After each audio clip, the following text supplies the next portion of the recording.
Welcome back.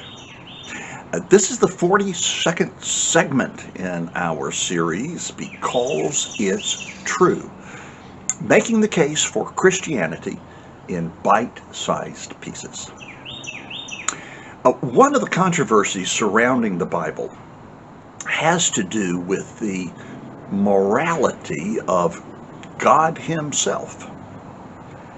Because there are some who will accuse the God of the Bible as being immoral. They will look at some of the things that He's done and they will say, that's not right. He ought not to have done that. The two examples that surface inevitably in this discussion, in my experience, are one, God's command to Abraham to go and sacrifice his son, Isaac. Although we know at the end of the story, he does not require Abraham to sacrifice his son. He actually prohibits Abraham from doing that. But still, there was the command for him to go with the intention of sacrificing his son. And I remember a number of years ago being in a church and the pastor, priest, was speaking to this issue, this event, and she said it was unconscionable for God to do that. Now, the second example is when God commands the Israelites to exterminate every man, woman, and child of the Canaanites. Other examples could be Sodom and Gomorrah, or perhaps the death of Korah, who rebelled and revolted against Moses, and he and his 249 co-conspirators are swallowed up by the earth. So, someone looks at these events and they want to put God in the dock. They want to put Him on trial.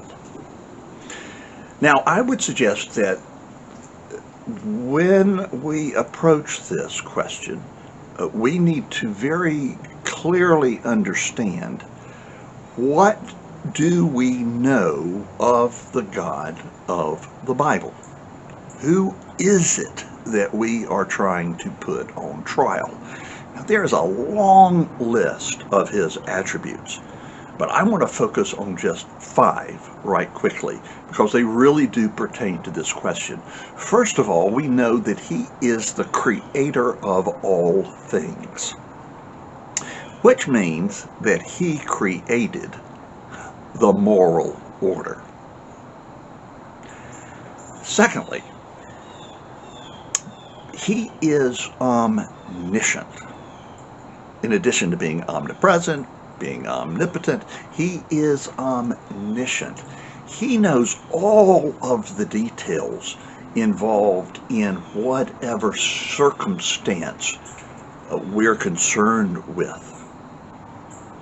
Of course, the person who is bringing this accusation very likely at times doesn't even know where his socks are.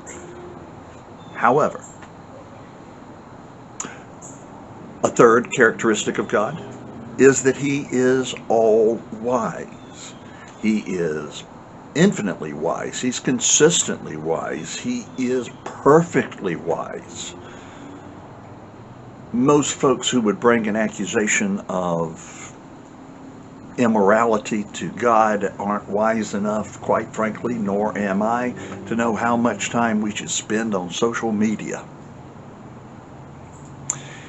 And then the last 2 attributes that we need to look at is that we're talking about a God who is loving, and He is just.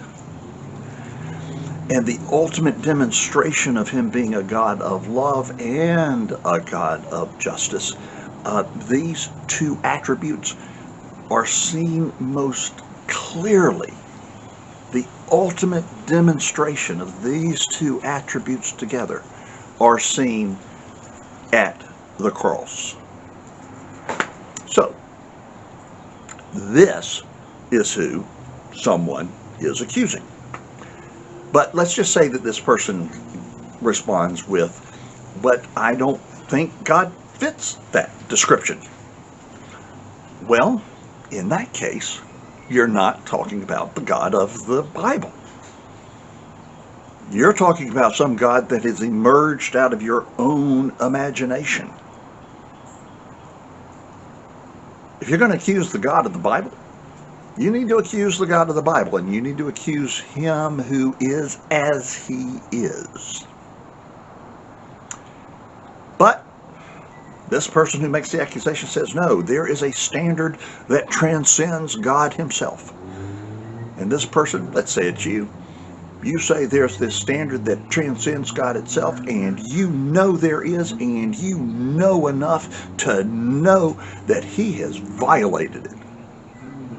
Of course, this begs the question of who established that standard, and how do you happen to know it?